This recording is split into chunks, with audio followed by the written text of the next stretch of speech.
Dan tentunya pemirsa, kepolisian didesak untuk cepat mengupas tuntas dalam kerusuhan di beberapa wilayah di Jakarta pada 21-22 Mei lalu. Hal ini dinilai untuk mencegah keributan kembali terjadi. Sementara itu ada pihak yang menuding polisi melanggar HAM saat kerusuhan terjadi. Fakta-fakta apa saja yang telah ditemukan untuk mengusut dalam kerusuhan dan apakah tindakan yang dilakukan aparat melanggar HAM? Untuk membahasnya sudah hadir di studio Ketua Presidium Indonesia Police Watch, Neta Espane, dan pakar hukum pidana Asep Iwan Iriawan. Selamat pagi Bapak-Bapak. Selamat pagi. Kita ke Bang Neta Espane dulu. IPW terima info dalam kerusuhan ada 6 orang katanya. Siapa saja, Bang Neta? Ya, saya kira siapa saja mereka itu ya, polisi sudah tahu dan Pak Wiranto juga sudah mengumumkan bahwa pemerintah sudah mengetahui dalang. Bang Neta juga sudah tahu. Saya sudah tahu. Jadi 6 orang itu siapa aja? Tapi saya kira itu tugas Menko Polhukam dan polisi yang menjelaskan. Saya kira Pak Wiranto segera jelaskan lah. Tapi saya berkeyakinan, jangankan saya ya, polisi maupun Pak Wiranto tidak akan mau mengumumkannya. Tidak mau atau tidak berani? Bisa dikatakan tidak berani karena di belakangnya terlalu kuat. Jadi kalau kita lihat bahkan lebih kuat dari Menko Polhukam. Menko Polhukam kan sudah pensiun ya.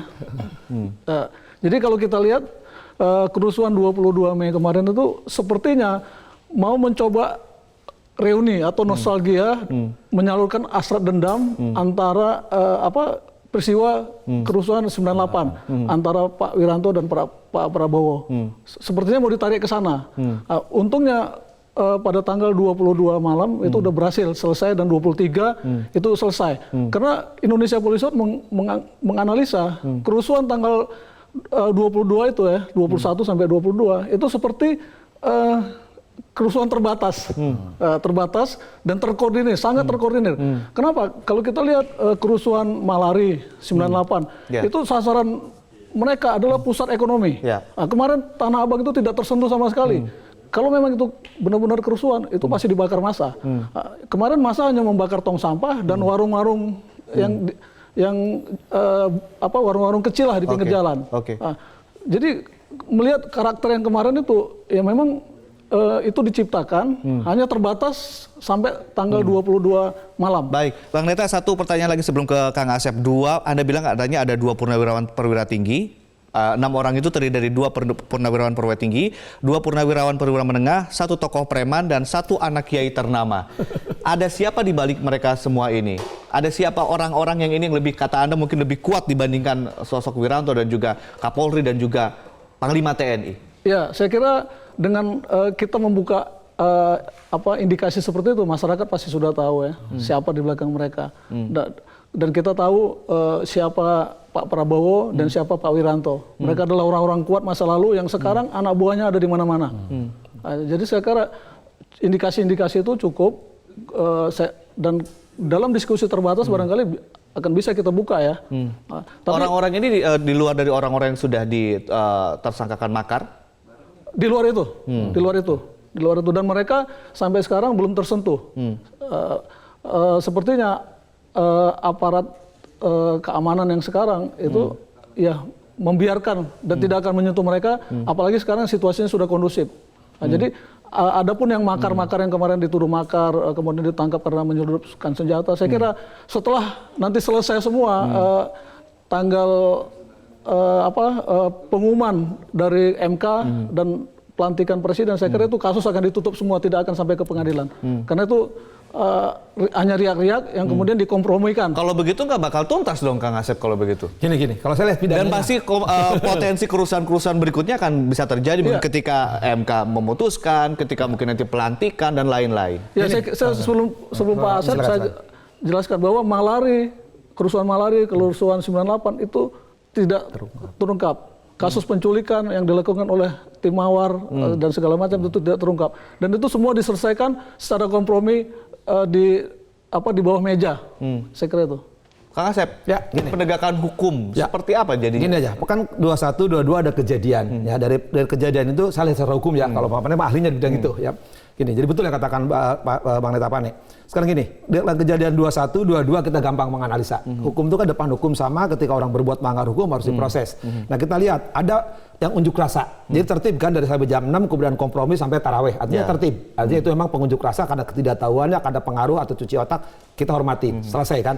Tapi setelah itu yang tadi katakan di Metro, timbul ya, ada seperti riak-riak gelombang, ya akhirnya permanen terus dan diulang lagi 2-2. Artinya apa? Ada kelompok-kelompok yang disinyalir ini ikutan di situ. Tapi sebelumnya juga kita bisa melihat gitu kan, apa yang dikatakan Kapolri tanpa teroris. Artinya ada 4 kelompok yang demo betul-betul murni demo, pengunjuk rasa, ada yang tadi dalam tanda petik yang dikatakan Bang Neta Pane, kelompok-kelompok yang tidak puas. Perang bintang. Yang nggak tahu mau perang bintang kayak perang bulan, perang jengkol, gue nggak tahu. Pokoknya yang jelas itu ada orang ikutan malam-malam kan terbukti kan permainannya menarik, kejar keamanan keluar dan dia berani kan melempar molotov, kejadian kemudian bakar-bakar sini. Nah ini juga yang apa yang dompleng itu, yang mungkin di belakangnya ada orang tidak puas ya kemarin.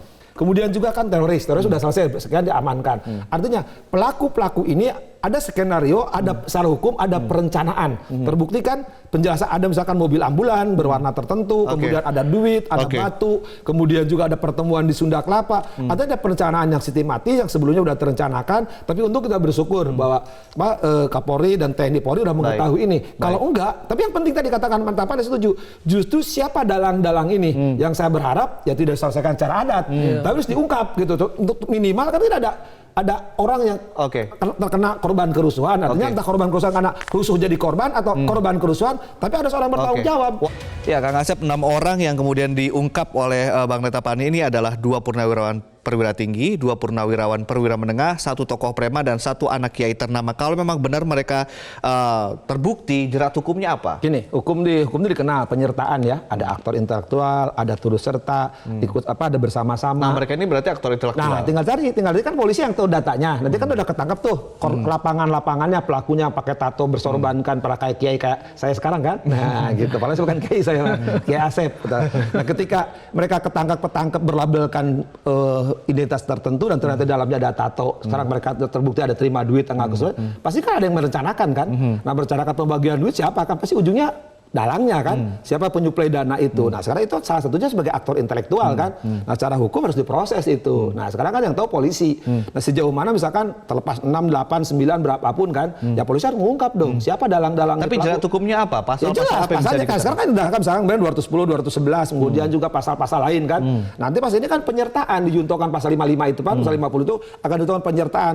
Dia itu sebagai misalkan turut serta, dia membantu, dia melakukan misalkan.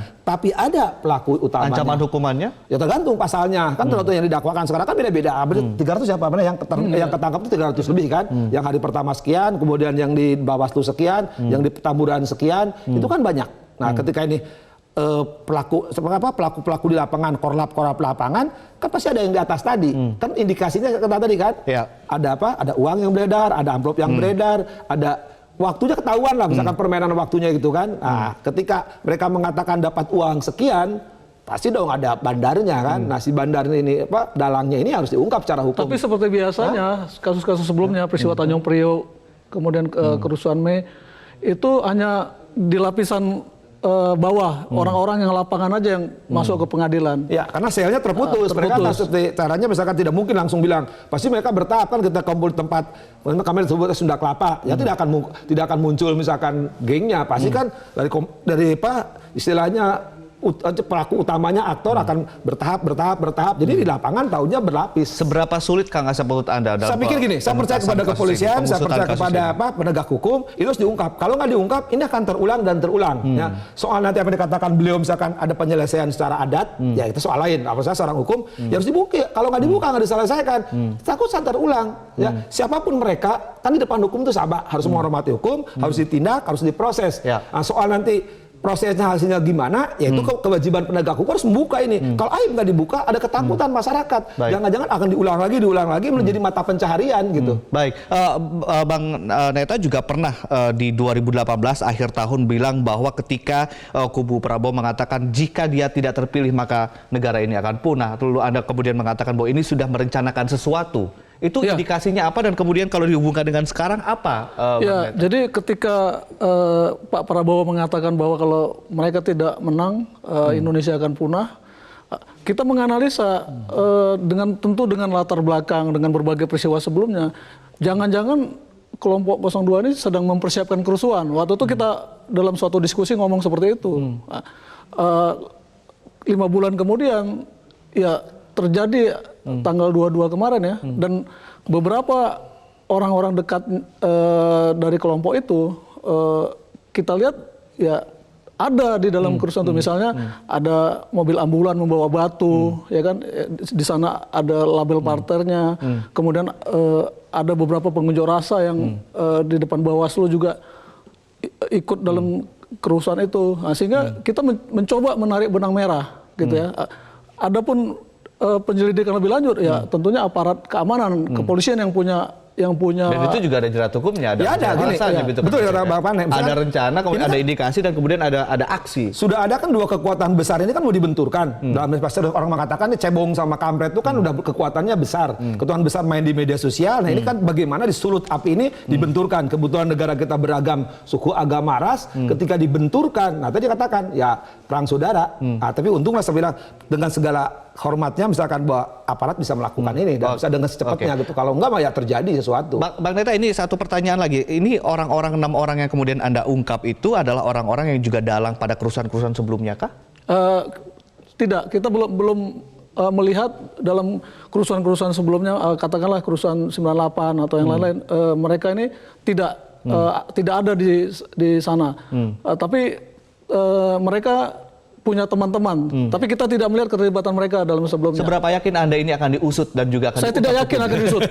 Berapa persen tidak yakinnya? 100%. 100% tidak yakin. Aparat keamanan tidak akan berani mengusut mereka. Kalau saya harus gitu Bang Pane. Ya, soalnya gini, secara hukum memang betul, harus. Gini, karena gini, saya yakin ya di antara 6 itu kan ada mereka-mereka yang terganggu kepentingannya karena mereka dari bagian daripada mungkin masa lalu yang punya uang banyak. Nah, ketika mereka punya uang banyak, mereka takut terganggu kepentingannya, misalkan uangnya di mana. Nah, ketika uangnya di mana akan diungkit oleh pemerintahan yang sekarang memenangkan pertarungan, nah mereka khawatiran. Nah, bagaimana supaya pemerintahan tidak mengungkit kekuatan mereka punya uang itu, ya mereka berusaha dengan berbagai macam cara. Saya bilang kalau ini tidak diungkit, tidak diproses, saya khawatir mereka akan memodali terus. Oke, itu idealnya begitu ya. Tapi Kang Asep, kita juga jangan lupa ada tudingan juga kepada aparat bahwa aparat pada saat itu melanggar HAM. Ini ada melanggar hukum prosedur KUHP, Konvensi Anti Penyiksaan atau CAT, Perkap 9 2008, Perkap 16 2006, Perkap 8 2010 dan Perkap 8 2009. Nah, ini bagaimana Kang Asep dari kita udah punya undang-undang HAM, punya undang-undang pengadilan HAM. Apa yang disebut HAM itu kejahatan kemanusiaan, 2 genosida ya.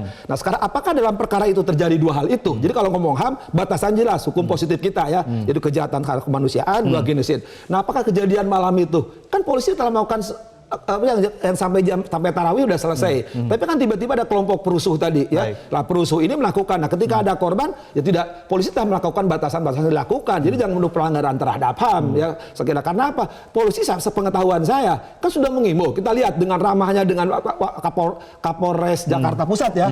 Dengan seruan-seruannya.